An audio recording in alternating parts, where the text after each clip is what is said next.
Assalamualaikum warahmatullahi wabarakatuh.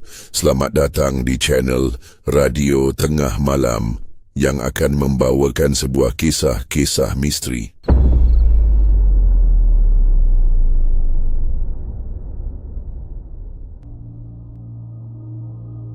Di desa terpencil Jawa Tengah, Lastini, seorang ibu yang ditinggal suaminya, Edward, secara misterius berjuang menyelamatkan putri bungsunya, Arum, dari kutukan gaib yang mengancam nyawanya sebelum ulang tahunnya di tahun Kabisat. Bersama anak-anaknya, Lia dan Rama, Lastini melakukan perjalanan melintasi Pulau Jawa untuk mencari Eyang Santoso, dukun terakhir yang mampu mematahkan kutukan. Dihantui roh pendendam Marsina yang lahir dari pengkhianatan leluhur Edward, perjalanan mereka penuh teror supranatural dan pengorbanan. Puncak konflik di lereng Gunung Lawu mengungkap harga mengerikan untuk menyelamatkan Arum, namun kemenangan mereka diwarnai keraguan. Apakah mereka benar-benar selamat atau sesuatu yang lebih jahat telah ikut pulang? Hujan gerimis membasahi atap seng rumah kayu Lastini di desa terpencil Jawa Tengah. Malam itu terasa lebih gelap dari biasanya, seolah langit menolak membiarkan bulan menerangi bumi. Lastini duduk di sudut ruangan, menatap foto keluarga yang sudah usang. Edward, suaminya, tersenyum di dalam bingkai, tapi senyum itu kini terasa seperti ejekan. 1 tahun lalu, Edward menghilang tanpa jejak setelah pergi ke pasar desa. Polisi tak menemukan apa-apa, hanya pakaiannya yang robek di tepi hutan. Lastini masih bisa merasakan dinginnya malam itu ketika ia menunggu hingga subuh, berharap Edward kembali. Di kamar sebelah, Arum, putri bungsunya yang berusia 7 tahun, terbaring lemas di ranjang bambu. Kulitnya pucat seperti kain kafan, matanya sayu dan keringat membasahi dahinya meski malam begitu dingin. "Ibu, dia di sini lagi," gumam Arum, suaranya parau. Lastini menoleh, jantungnya berdegup kencang. "Siapa, Nak?" tanyanya lembut, meski ia tahu Arum sering mengigau. Akhir-akhir ini Arum tak menjawab, hanya menatap kosong ke sudut ruangan, tempat bayang-bayang bergoyang pelan di bawah cahaya lampu minyak. Lastini menggigil, bukan karena dingin, tapi karena perasaan bahwa sesuatu sedang mengintai. Lia, anak sulungnya yang berusia 18 tahun, masuk dengan wajah kesal. "Bu, Arum cuma capek. Dokter bilang dia kurang istirahat. Ibu jangan percaya omongan tetangga soal hal-hal aneh."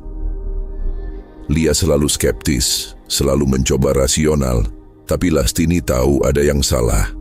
Arum bukan hanya sakit. Malam sebelumnya, ia mendengar Arum berbicara dalam bahasa yang asing. Suaranya dalam dan berat, seperti bukan milik anak kecil. Rama, anak tengah yang berusia 12 tahun, lebih pendiam. Ia hanya duduk di dekat pintu, memeluk lutut, matanya tak lepas dari Arum.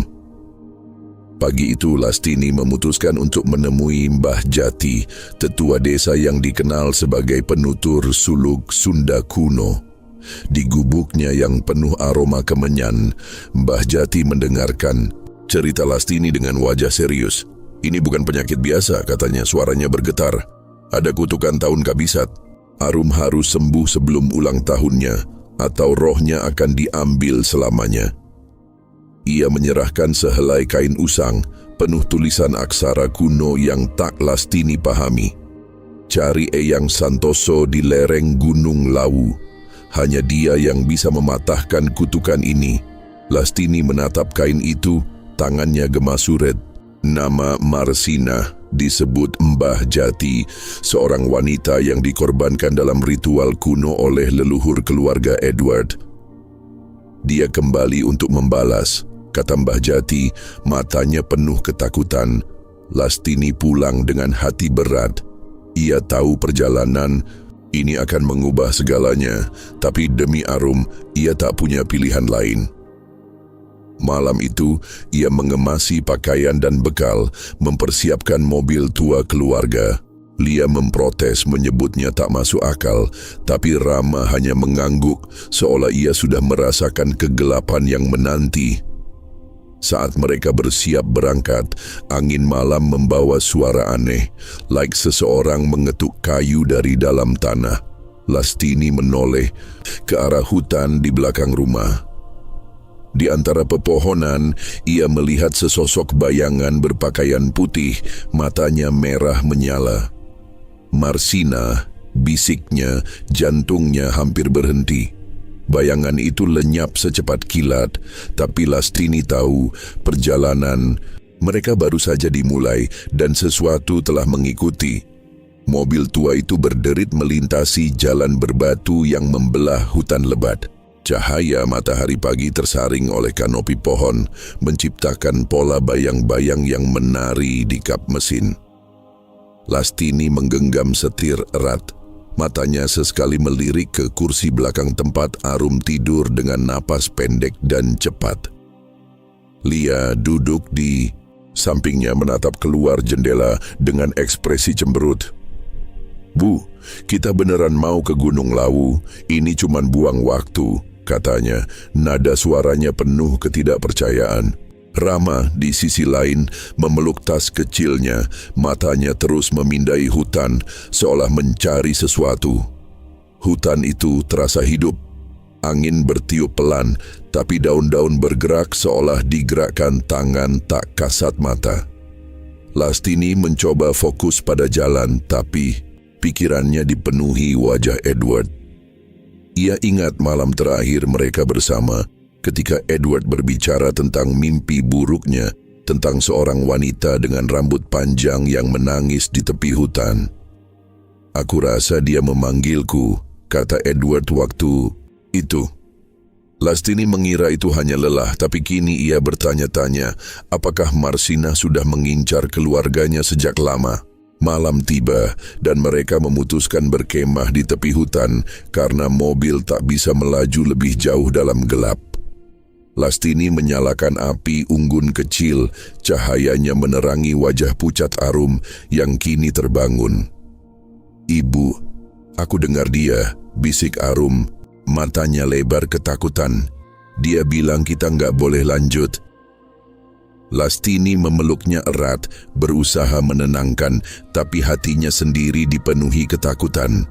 Lia menggeleng, "Arum, itu cuma mimpi." Tapi Rama yang sedang mengumpulkan kayu bakar tiba-tiba membeku. "Bu, dengar," katanya pelan. Semua terdiam. Dari dalam hutan terdengar ketukan pelan seperti seseorang memukul peti mati dari bawah tanah. Ketuk, ketuk, ketuk. Suaranya teratur, mendekat, lalu berhenti tiba-tiba. Lastini menarik anak-anaknya ke dekat api, jantungnya berdetak kencang. "Jangan kemana-mana," perintahnya, suaranya gemetar. Ia mengeluarkan kain suluk dari tasnya berharap itu bisa melindungi mereka. Tapi saat ia membuka kain itu, angin tiba-tiba bertiup kencang memadamkan api unggun. Dalam kegelapan, Lastini melihatnya lagi. Bayangan wanita berpakaian putih berdiri di antara pohon-pohon, matanya merah seperti bara. Lia menjerit, Rama memeluk Lastini, dan Arum hanya menatap bayangan itu seolah mengenalinya. Dia marah. "Bu," kata Arum dengan suara datar, tak seperti anak kecil.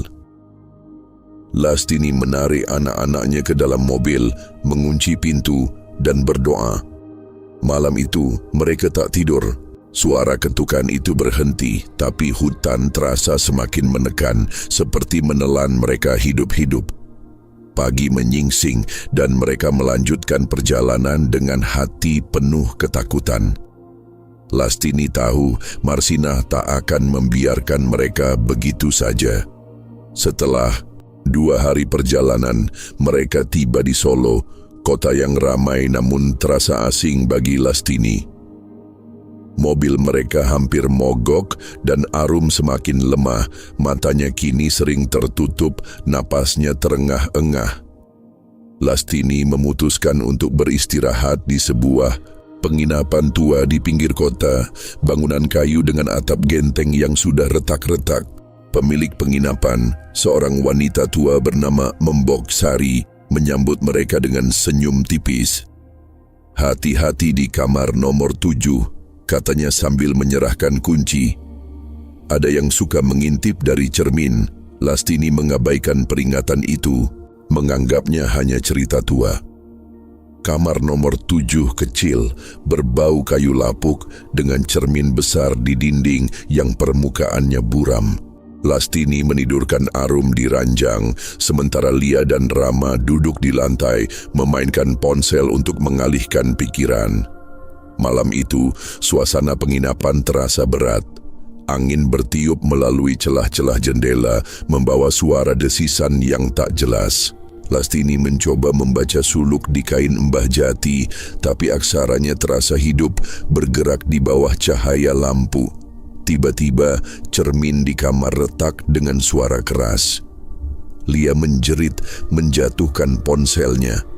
Di permukaan cermin, retakan itu membentuk simbol yang sama dengan suluk di kain, lingkaran dengan garis-garis yang menyerupai mata. Arum yang tiba-tiba terbangun, menatap cermin dan berkata, "Dia di sini, Bu. Dia mau aku." Suaranya dalam, berat, seperti suara orang dewasa. Lastini menarik Arum menjauh dari cermin, tapi ia sendiri tak bisa berhenti menatap. Di balik retakan, ia melihat bayangan Marsinah.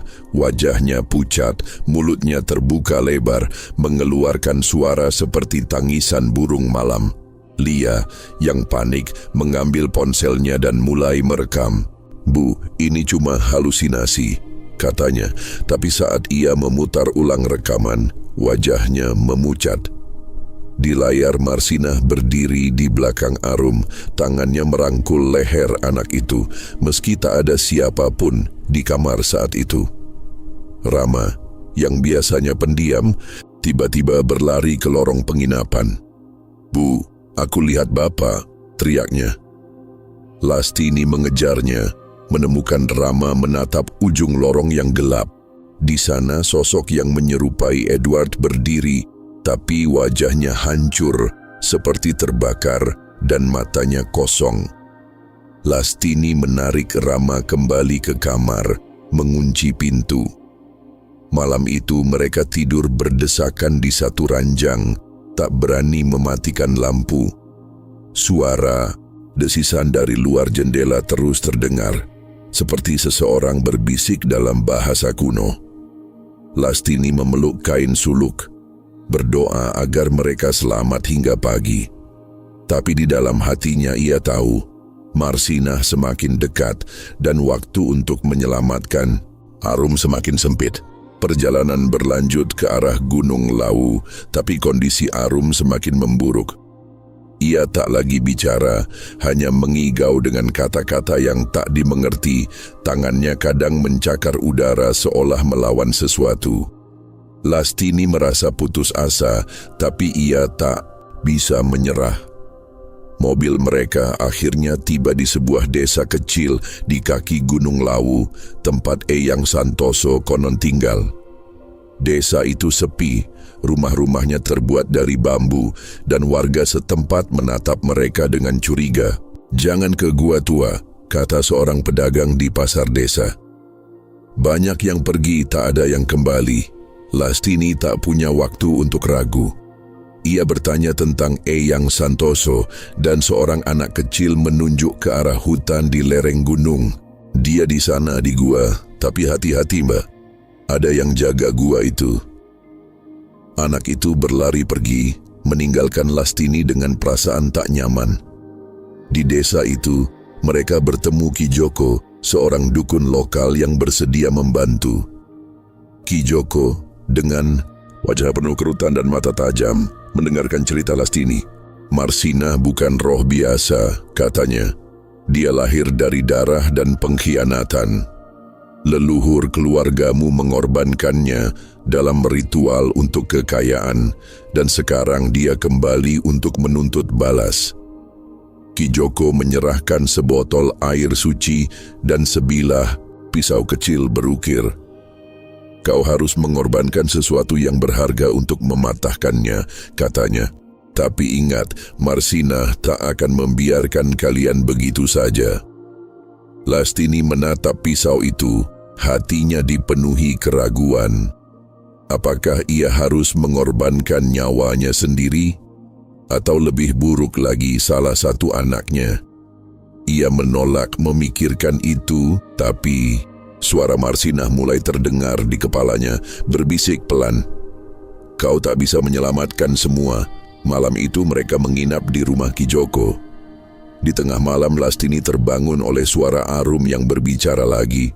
Tapi kali ini suaranya jelas dan penuh kebencian. Kau yang membunuhku, Lastini, kata Arum, matanya hitam pekat. Lastini menjerit, menarik Lia dan Rama untuk bangun. Ki Joko bergegas masuk membaca doa dan Arum pingsan. Waktunya semakin dekat, kata Ki Joko. Kalian harus ke gua sebelum matahari terbit. Lastini mengangguk meski tubuhnya gemetar. Ia tahu perjalanan ke gua tua akan menjadi puncak dari semua ketakutan mereka. Tapi demi Arum, ia akan menghadapi apapun, even Marsina sendiri. Langit pagi di lereng Gunung Lawu diselimuti kabut tebal, membuat udara terasa berat dan lembab. Lastini, Lia, Rama, dan Arum yang kini harus digendong karena tak mampu berjalan mengikuti petunjuk Ki Joko menuju gua tua. Jalan setapak berbatu licin dikelilingi pohon-pohon beringin yang akarnya menjuntai seperti tangan-tangan raksasa. Angin membawa aroma tanah basah bercampur kemenyan dan suara burung malam yang tak wajar terdengar di kejauhan. Lastini memegang erat kain suluk dan pisau dari Ki Joko, berusaha menahan rasa takut yang menggerogoti hatinya. Rama berjalan di depan, membawa senter yang cahayanya redup di tengah kabut. Bu, aku takut, katanya pelan, suaranya nyaris tenggelam oleh suara dedaunan yang bergesekan. Lia, yang biasanya keras kepala, kini diam, tangannya mencengkeram lengan Lastini. Arum di gendongan Lastini terasa semakin ringan, seolah nyawanya perlahan terkuras. Cepat, kita hampir sampai, kata Lastini, lebih untuk meyakinkan dirinya sendiri. Saat mereka mendekati mulut gua, udara tiba-tiba menjadi dingin menusuk. Senter Rama mati tanpa sebab dan kegelapan menyelimuti mereka. Dari dalam gua terdengar suara tetesan air bercampur dengan bisikan pelan yang tak jelas. Lastini, kau datang untukku, kata suara itu, dalam dan menggema, seperti berasal dari dinding gua itu sendiri. Lia menjerit, tapi Lastini memaksa mereka melangkah masuk. Di dalam gua, mereka menemukan Eyang Santoso, seorang pria tua dengan jubah putih, duduk di depan altar kecil yang penuh lilin dan sesajen. Eyang Santoso menatap mereka dengan mata yang penuh rahasia. Kutukan ini lebih tua dari kalian semua, katanya. Marsina tak hanya menginginkan Arum, dia ingin kalian semua menderita. Ia meminta Lastini meletakkan kain suluk di altar dan mulai melantunkan suluk Sunda kuno. Suaranya dalam, menggema di dinding gua, tapi tiba-tiba angin kencang bertiup dari dalam gua, memadamkan lilin-lilin. Eyang Santoso tak berhenti, tapi wajahnya menegang. Dia di sini, bisiknya. Lastini merasakan hawa dingin menyapu lehernya, seperti sentuhan jari-jari es. Ia menoleh, dan di sudut gua, ia melihat Marsinah. Tubuhnya setengah membusuk, rambutnya menjuntai seperti akar, dan matanya merah menyala. Marsinah mengulurkan tangan, mencengkeram boneka kain yang menyerupai Arum. Kau tak bisa menyelamatkannya, katanya, suaranya seperti pisau yang menusuk pikiran Lastini. Arum tiba-tiba menjerit, tubuhnya kejang, dan Eyang Santoso berteriak, "Pegang erat kain itu. Jangan lepaskan." Lastini memeluk kain suluk, berdoa dengan seluruh jiwanya. Tapi Marsinah tak berhenti. Dinding gua berguncang, batu-batu kecil runtuh, dan suara jeritan Marsinah mengisi udara. Ini adalah awal dari pertempuran yang akan menentukan nasib mereka semua. Gua tua itu kini terasa seperti makam hidup. Dinding-dindingnya bergetar, seolah gua itu sendiri menolak kehadiran mereka. Eyang Santoso terus melantunkan suluk, suaranya semakin keras untuk menandingi jeritan Marsinah yang menggema di seluruh gua. Lastini memeluk Arum yang kejang-kejang, tubuh kecilnya panas seperti terbakar dari dalam. Lia dan Rama berdiri di belakang, wajah mereka pucat, tangan mereka saling menggenggam. "Bu, kita harus lari," teriak Lia. Tapi Lastini tahu tak ada jalan keluar. Marsinah ada di mana-mana, di udara, di bayang-bayang, di pikiran mereka. Marsinah melayang di depan altar, tubuhnya kini lebih jelas, lebih mengerikan. Kulitnya pecah-pecah seperti tanah kering, dan dari celah-celah itu mengalir cairan hitam yang berbau busuk. "Kalian milikku," katanya, suaranya seperti ribuan suara yang berbisik serentak. Ia mengulurkan tangan ke arah Arum, dan Lastini merasakan tarikan tak kasat mata, seolah roh putrinya ditarik keluar dari tubuhnya. "Jangan!" teriak Lastini, mendorong tubuhnya untuk melindungi Arum. Eyang Santoso melemparkan air suci dari botol Kijoko ke arah Marsinah, tapi roh itu hanya tertawa, suaranya mengguncang gua. "Pengorbananmu sia-sia," katanya. "Kau tahu apa yang kuinginkan." Lastini tiba-tiba teringat kata-kata Kijoko. Sesuatu yang berharga harus dikorbankan. Ia menatap pisau kecil di tangannya, jantungnya berdetak kencang. Apakah darahnya sendiri cukup atau apakah Marsinah menginginkan lebih, mungkin Lia atau Rama?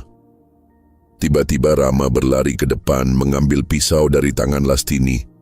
"Bu, aku bisa. Aku nggak takut," teriaknya. Tapi sebelum ia bisa berbuat apa-apa, Marsinah mengibaskan tangannya dan Rama terlempar ke dinding gua, pingsan.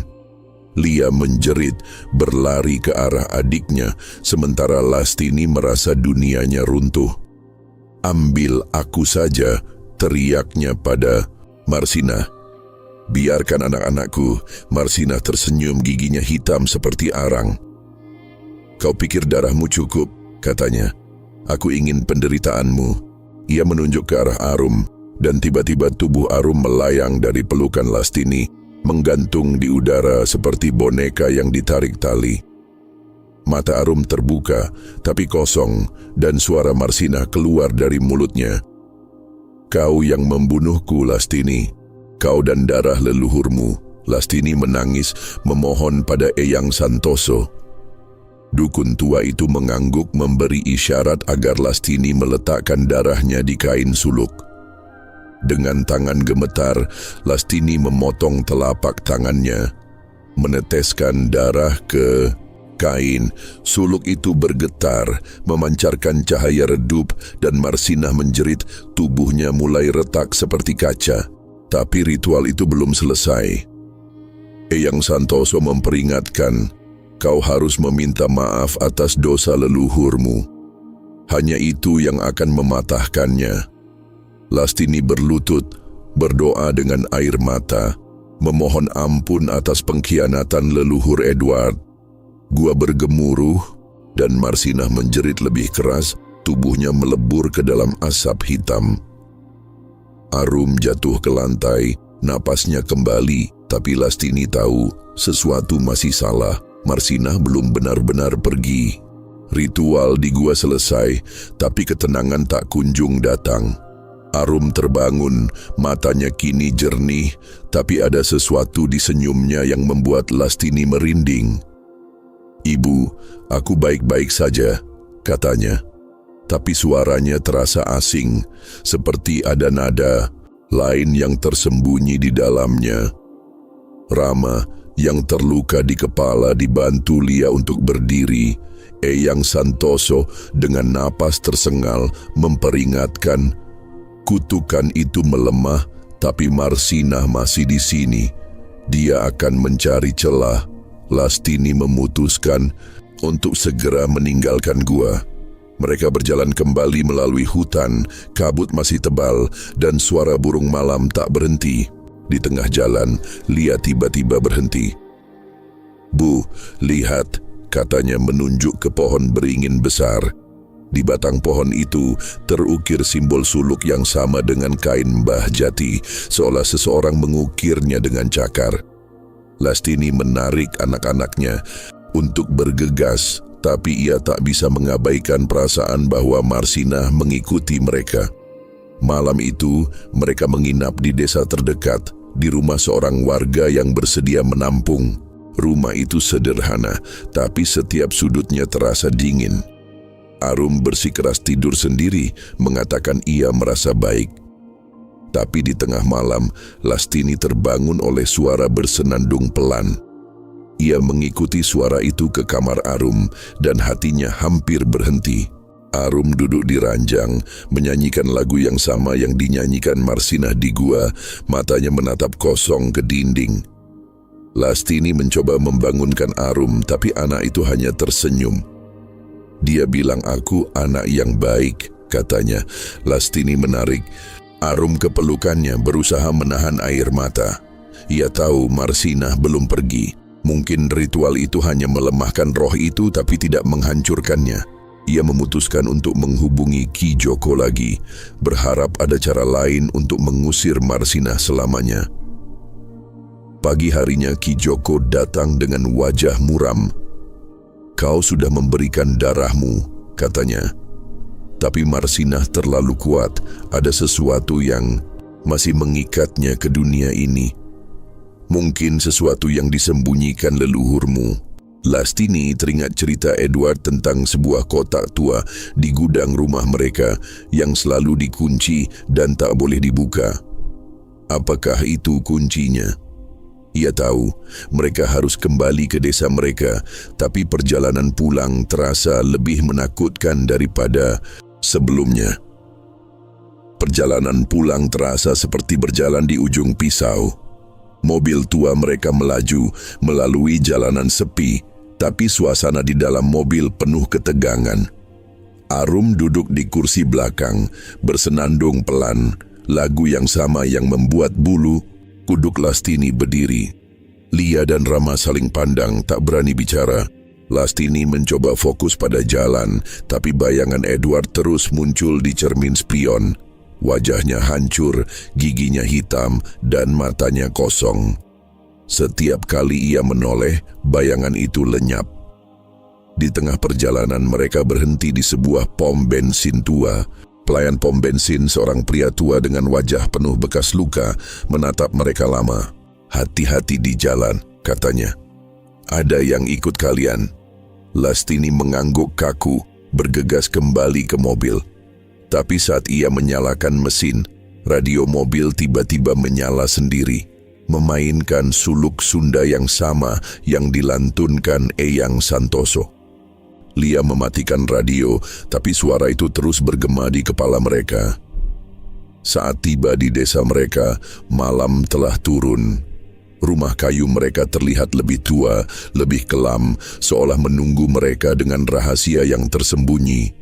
Lastini langsung menuju gudang, tempat kotak tua yang pernah disebut Edward.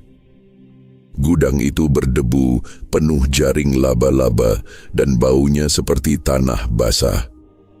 Di sudut gudang, ia menemukan kotak itu terbuat dari kayu mahoni dengan ukiran simbol. Suluk yang sama dengan tangan gemetar, Lastini membuka kotak itu. Di dalamnya ia menemukan buku harian tua, tulisan tangan Edward, dan sebuah boneka kain kecil yang menyerupai Marsina. Wajahnya dijahit dengan benang merah, matanya dari kancing hitam. Di buku harian, Edward menulis tentang rasa bersalah leluhurnya, tentang ritual kuno yang mengorbankan Marsina untuk kekayaan keluarga. "Aku mencoba menghentikannya," tulis Edward, "tapi dia datang untukku." Lastini menangis, menyadari bahwa Edward mungkin tahu tentang kutukan ini sejak awal. Ia membawa kotak itu ke Kijoko yang kini tinggal di desa. Kijoko memeriksa boneka itu dan mengangguk. "Ini pengikatnya," katanya. "Kita harus membakarnya di tempat Marsina dikorbankan." Ia menunjuk ke hutan di belakang desa, tempat Edward ditemukan terakhir kali. Malam itu, Lastini, Lia, Rama, dan Kijoko berjalan ke hutan dengan kotak kayu di tangan. Arum ditinggalkan di rumah bersama seorang tetangga karena kondisinya terlalu lemah. Hutan itu gelap, hanya diterangi oleh obor yang dipegang Kijoko. Suara ketukan dari dalam tanah kembali terdengar, lebih keras, lebih cepat, seperti detak jantung raksasa. Lastini merasa Marsina ada di sekitar mereka, menonton dari balik pohon-pohon.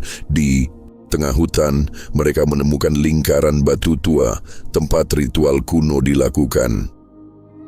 Kijoko mulai menyiapkan api, meletakkan boneka kain di tengah lingkaran. "Ini harus dibakar dengan doa," katanya. Tapi Marsina akan melawan. Ia mulai melantunkan doa, tapi angin kencang tiba-tiba bertiup, memadamkan obor. Dari kegelapan, Marsina muncul. Wujudnya kini lebih mengerikan. Tubuhnya meleleh seperti lilin, tapi matanya penuh kebencian. "Kalian tak bisa menghancurkanku," teriaknya. Suaranya mengguncang hutan. Lastini merasa kakinya membeku, tapi ia memaksa dirinya untuk maju. Ia melemparkan kotak kayu ke api yang mulai menyala dan Marsina menjerit. Tubuhnya terbakar bersama boneka itu. Tapi sebelum lenyap, ia menunjuk ke arah Lastini. "Kau akan selalu melihatku," katanya, dan lenyap dalam asap hitam. Api padam dan hutan kembali sunyi. Kijoko mengangguk. "Dia pergi, tapi kalian harus tetap waspada." Lastini, Lia, dan Rama pulang dengan hati lega tapi juga penuh keraguan. Apakah ini benar-benar akhir? Kembali di rumah, Arum terlihat lebih sehat, tapi Lastini tak bisa menghilangkan perasaan bahwa sesuatu masih salah. Arum sering tersenyum sendiri, menyanyikan lagu yang sama yang dinyanyikan Marsina. Lia dan Rama mulai merasa takut pada adik mereka, tapi mereka tak berani bicara. Lastini mencoba hidup normal, tapi setiap malam ia mendengar ketukan pelan dari dalam tanah, seperti pengingat bahwa Marsina belum sepenuhnya pergi. Suatu malam, Lastini terbangun oleh suara Arum di dapur. Ia menemukan putrinya berdiri di depan cermin berbicara pada bayangannya. "Kau janji aku bisa tinggal, kan?" kata Arum, dan cermin itu menjawab dengan suara Marsina, "Selamanya." Lastini menjerit, menarik Arum menjauh, tapi cermin itu retak dan darah mengalir dari retakan itu. Lastini tahu mereka tak akan pernah benar-benar bebas. Marsina telah menjadi bagian dari keluarga mereka, mengintai dari bayang-bayang, menunggu saat untuk kembali. Setiap malam, kabut menyelimuti desa dan suara ketukan itu terus terdengar, lebih dekat, lebih nyata.